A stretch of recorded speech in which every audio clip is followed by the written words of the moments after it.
ሰላም ናችሁ።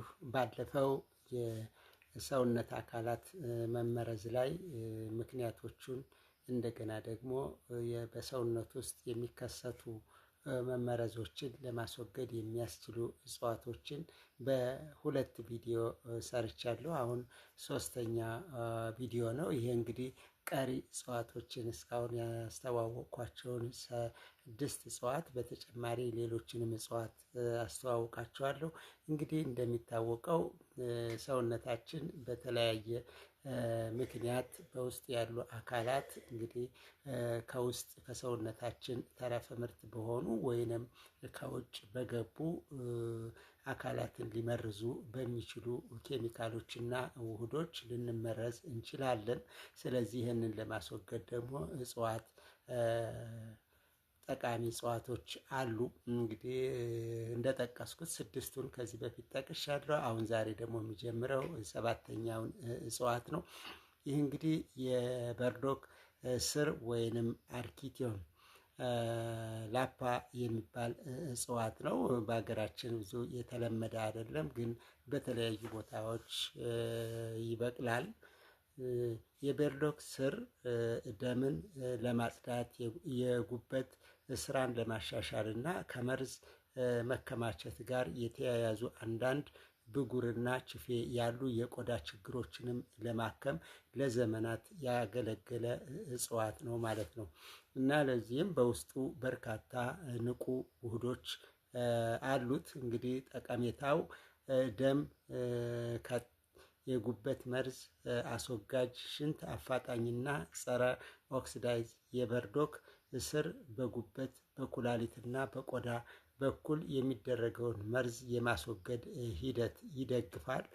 ይህም የቆሻሻ መርዞች ከሰውነት እንዲወጡ ያደርጋል ማለት ነው። አጠቃቀሙ የበርዶክ ስር በሻይ መልክ ሊጠጣ ይችላል፣ ወይም በፈሳሽ ውህድ ጠብታና በካፕሱልም እንደዚሁ ሊዘጋጅና ጥቅም ላይ ሊውል ይችላል ማለት ነው።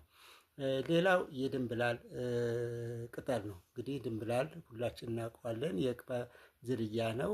ሲላንትሮ ይባላል። ሳይንሳዊ አጠራርም ኮርኒዲያረም ሳቲቨም ነው የሚባለው።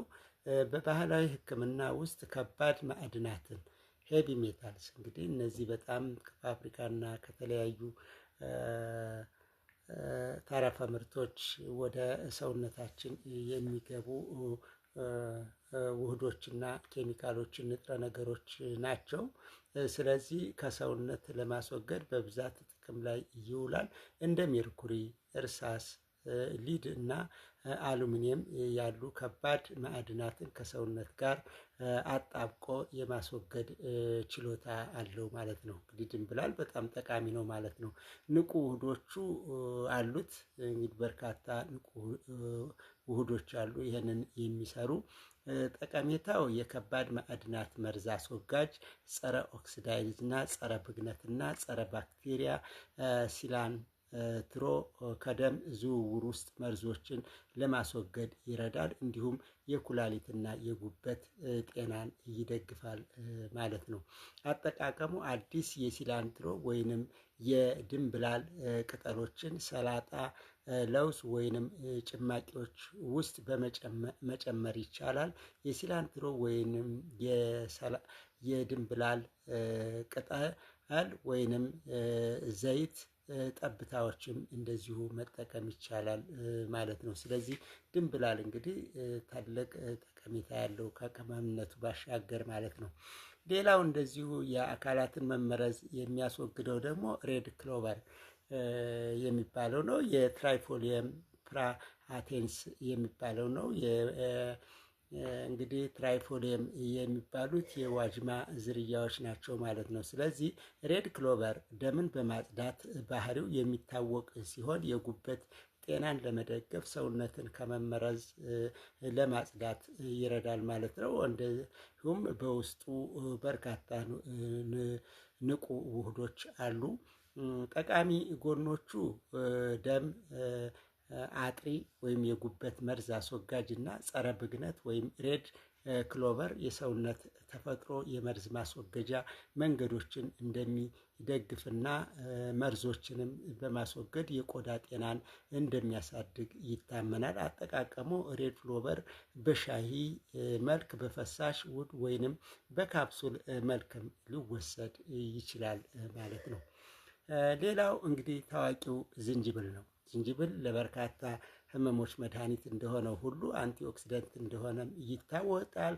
እንግዲህ ሳይንሳዊ አጠራዙ ዝንጅብል ኦፊሲናሌ ነው የሚባለው። ዝንጅብል በምግብ መፈጨትና በጸረ ብግነት ባህሪ እንዳለው በሰፊው ይታወቃል።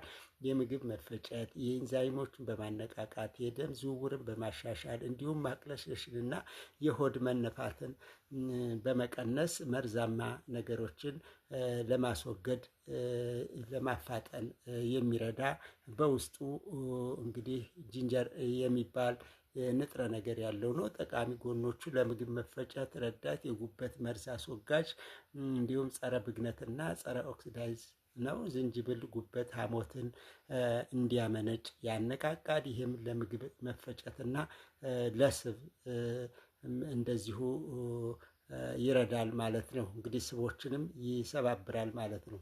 ኢሞሊስፋይ ፋትስ የሚባለው ማለት ነው። ስለዚህ አጠቃቀሙ ዝንጅብል በጥሬው፣ በሻሂ፣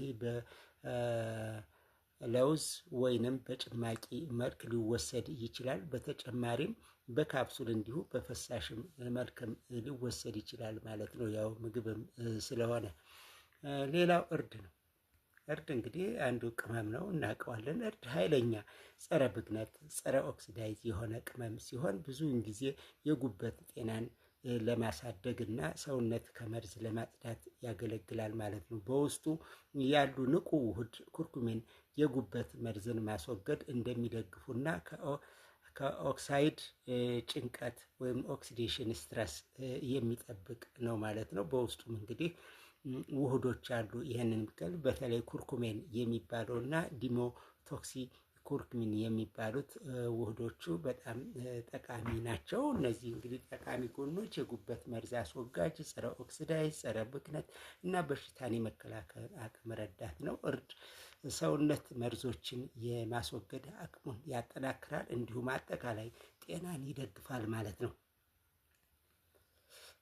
እርድ እንግዲህ በካፕሱል በዱቄት መልክም በፈሳሽም መልክም እንደዚሁ እንደ ምግብና እንደ ጎልደን ሚልክ በእርድ የሚዘጋጅ ወተት መሰል መጠጥም እንደዚሁ በመጨመር እና ጭማቂውን በመጠጣትም እንግዲህ የመርዝን ማስወገድ እንችላለን ከተለያዩ አካላት ማለት ነው። ስለዚህ ሌላው የአርኪቶክ ቅጠል ነው ወይንም ሳያንራ ስካሊያሞስ የሚባለው እጽዋት ነው። እንግዲህ ይሄ የአርኪቶክ ቅጠል የጉበትና የሐሞት ከረጢትን ለምግብ መፈጨትና ለሐሞት ድጋፍ ይውላል። በውስጡም ንቁ ኬሚካሎች አሉት። የአሰራር ሂደት እንግዲህ ሲናሪን በጉበቱ ውስጥ የሐሞት ፍሳሽ ምርቶችን እንደሚጨምር ይታወቃል። ይህ ከኮሌስትሮል እና ከመሮች ጋር በመያያዝ ከሰውነት እንዲወገዱ ያደርጋል ማለት ነው። ስለዚህ የጤና እክል ካለበት እንግዲህ እንደ ማስጠንቀቂያ የሚሰጠውና እነዚህ ከላይ የተዘረዘሩት ወደ 12 የሚሆኑ እጽዋትን በሰውነታችን ውስጥ አካላትን የሚጎዱ መርዝና ተረፈ ምርቶችን ለማስወገድ የሚረዱት እጽዋት እንግዲህ በምንጠቀምበት ጊዜ የጤና እክል ካለ ወይም መድኃኒት እየተወሰደ ከሆነ ሁልጊዜ ብቃት ባለው ባለሙያ የሕክምና ባለሙያ ማማከር ያስፈልጋል ማለት ነው። ምክንያቱም የጎንዮሽ ጉዳትን የሚኖረው በተለይ ለሌላ በሽታ የሚወሰዱ መድኃኒቶች ካሉ አስቸጋሪ ሊሆን ስለሚችል ወይንም ያንን ስራ ሊገቱ ሊከለክሉም ስለሚችሉ ነው። ለምሳሌ እንደ ኮሶ ያሉ እጽዋት የደህንነት መጠናቸው በጣም ጠባብ በመሆኑ እንግዲህ ናሮው ቴራፓቲክ ዊንዶ ነው ያላቸው። በባህላዊ አዘገጃጀት ላይ የሚፈጠር ትንሽ የስሌት ስህተት የሚረዳውን የመድኃኒት መጠን ጉበትን፣ ኩላሊትን ወይም ዓይንን ወደሚጎዳ መርዛማ ሊሆን ይችላል። ከመጠን በላይ እንደዚሁ ደግሞ በፍጥነት ሌሎችን ስራዎችን ሊያስተጓጉልና ሊቀይረው ይችላል። ስለዚህ ጥንቃቄ ማድረግና ከላይ ያሉትን እንግዲህ በውስጣችን ያሉ መርዛማነቶችን በጥንቃቄ እነዚህን በመጠቀም ማስወገድ እንችላለን ማለት ነው።